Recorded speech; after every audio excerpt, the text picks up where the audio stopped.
Hollywood has had a tendency lately to make sequels of films that were released decades ago.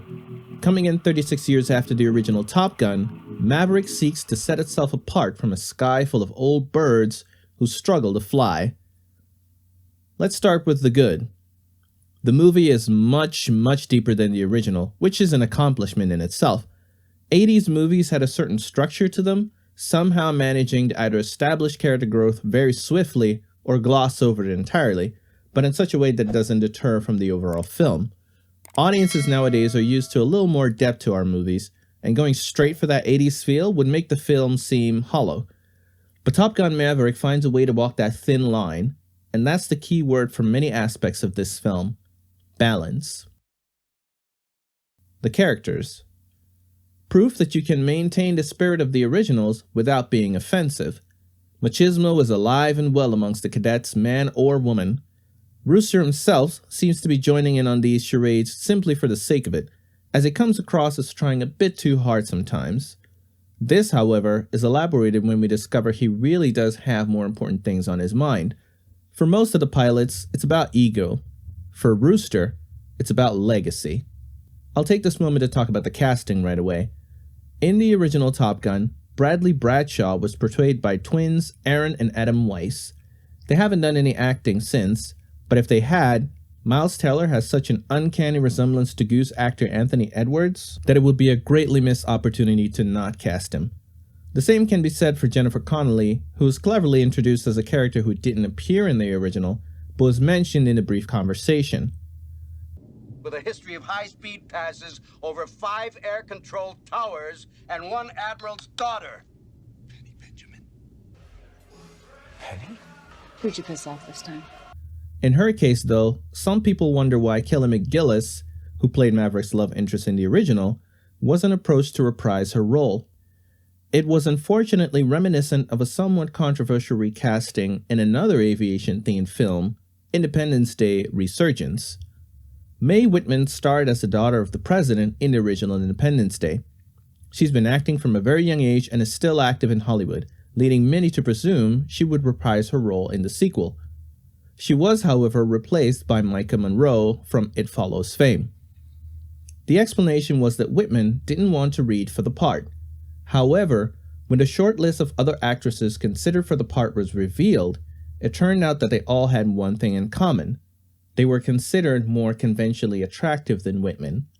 The fact that Whitman retweeted criticism of this list and subtly revealing she had in no way refused to read for the part led to the speculation that the producers simply wanted some eye candy. Kelly McGillis has been living a more or less normal life for some time.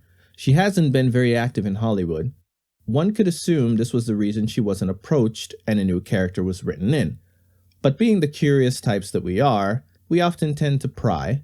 So, the Telegraph reached out to McGillis and asked her if she was approached for the role. She responded, "They did not get in touch, and nor do I think they would ever.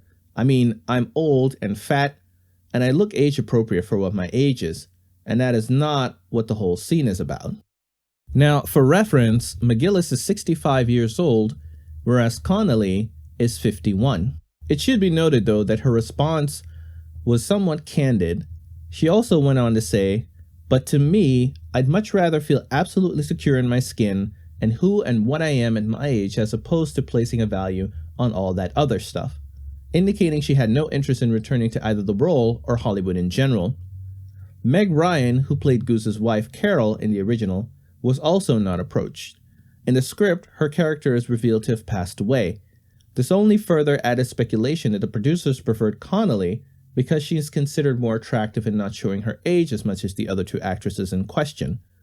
There's no solid evidence that this is the case, but I'm willing to give the makers of the film the benefit of the doubt. Adding Ryan would perhaps have made the film too crowded, since she's not exactly an actress you can cast in just any menial role. The cast is in no way short on talent, however. Glenn Powell is absolutely beaming as Hangman. The way he struts around proudly, you can tell that he's not blowing smoke and is indeed a very capable pilot who can fly the fly as much as he can talk the talk. This is the third project I've seen him in as a pilot, the first being 2016's Hidden Figures, where he plays a much more humble character, and a third being the upcoming biographical war drama, Devotion. Powell has incredible range, and I sincerely hope that some folk offer him a role in the near future. Hashtag Glenn Powell for Nova. I can't possibly discuss the cast without commenting on Cruise himself.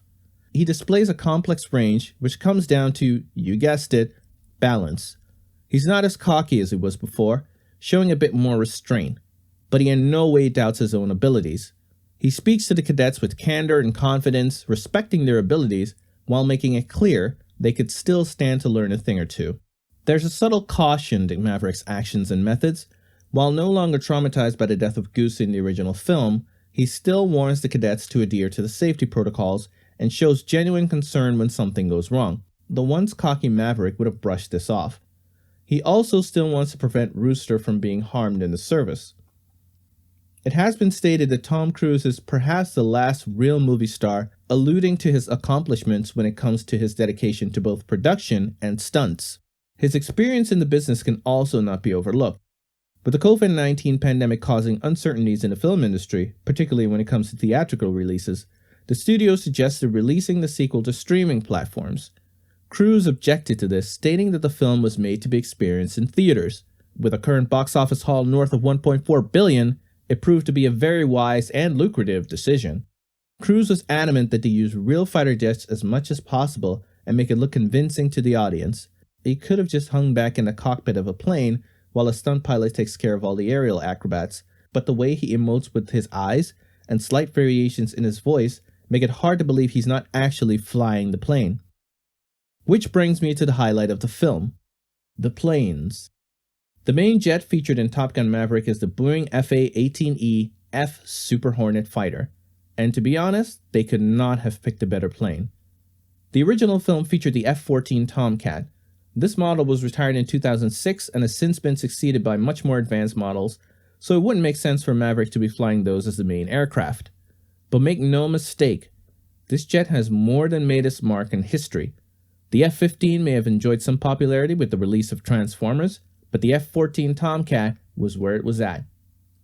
The US Navy currently has more advanced planes in service, including the F-22 Raptor and the F-35 Lightning. The production team could have chosen some of the newer models, but the F-18 just works brilliantly and was actually more practical.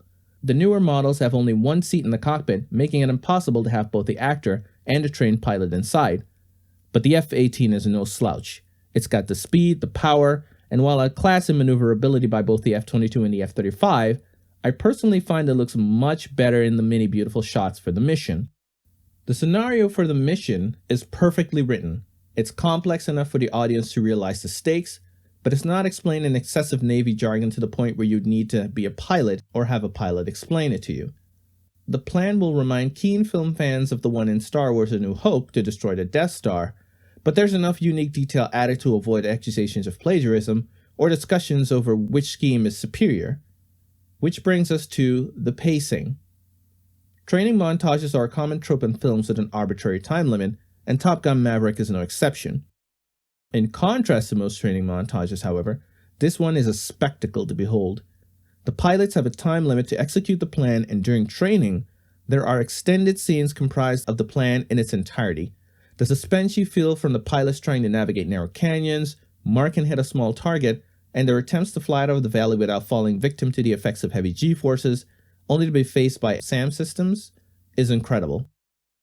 Should they make it out of this scrap alive, they also have to avoid any enemy 5th generation fighters looking for a dogfight. All this combined makes it clear that the mission is no joke and requires considerable skill, which is in itself a subtle testament to the skill and dedication possessed by each pilot selected. During the actual mission, Maverick and Rooster are confronted by two 5th generation Sukhoi Su-57 Felons. The first one is taken out due to the element of surprise, but is quickly lost when the second one readies for the attack. The fight against this model requires considerable effort, compounded by the fact that the pilot of said fighter seems to be incredibly skilled, pulling off a breathtaking spin. I absolutely love this scene. The notion that it's not just the US that has highly skilled pilots like Maverick at their disposal, but other nations as well. The dogfight is intense, goes on for some time, and it takes Maverick and Goose everything they've got to survive. The music. As I said before, balance is the best aspect of this film. Top Gun's soundtrack in 1986 by Harold Faltermeyer was brimming with 80s power ballads and overall score.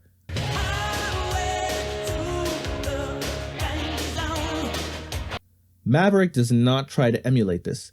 Instead, there are remnants, glimpses of the 80s vibe, accompanied by new and refreshing score while being faintly reminiscent of the original, make it very clear that this score respects the original, but seeks to soar on its own. The beach song in particular, I find captures the feeling of what is taking place on screen at the moment exceptionally well. The visuals. The sequel maintains a tradition of practical effects, and it's pure cinematic gold. In a time where CGI is a go-to option, it's refreshing to see actual fighter jets engage in these incredible stunts. No matter how good your CGI looks, it will be very difficult to evoke the same thrill of practical effects done well. This, in combination with directing that only accommodates equipment and locations the crew had at their disposal. The shots from inside the cockpits, the perfectly framed jets flying over gorgeous terrain, are absolutely stunning. And now for the bad. Honestly, there's so very little I could find wrong with this film, I'm having a hard time calling this section the bad. There are very few times that the dialogue feels cliche and the human characters seem less interesting. But again, here the film finds its balance. There's a story, but you're not here for that. You're here to see dogfights and near impossible maneuvers. The development of the human characters only serves to bolster that, since you know who's capable of what and what their motivations are.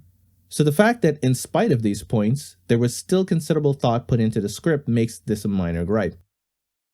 The final dogfight felt a little drawn out when a third Su-57 appears, but it was a necessary redeeming moment for Hangman, not only to prove that he's just a bully, but also that he has the skill to back up his bravado. Good afternoon, ladies and gentlemen. This is your savior speaking. Hashtag Glenn Powell for Nova. Verdict: Top Gun was a culturally significant film. The US Navy has confirmed that after the release of the original film, the number of recruits went up by 500%, and I truly believe Maverick will rack up some impressive numbers as well. In many sequels that are produced decades later, the age of the characters is somewhat off-putting. They're no longer their nimble selves, they speak and move slower. In this film, it works brilliantly to show how characters have matured. Maverick still being cocky but a bit more restrained, and Iceman now holding the rank of Admiral, but still in jest asks who's the better pilot. There's an overall glory to the sequel that to me elevates it well beyond the scope of a film as it becomes an experience in itself. I'm so happy the movie did well critically and financially. Hopefully this will convince Hollywood to invest more in skilled filmmakers and listen more rather than burden them so much with executive mandates that their intended vision ends up buried under it all. I wholeheartedly agree with Tom Cruise's sentiment.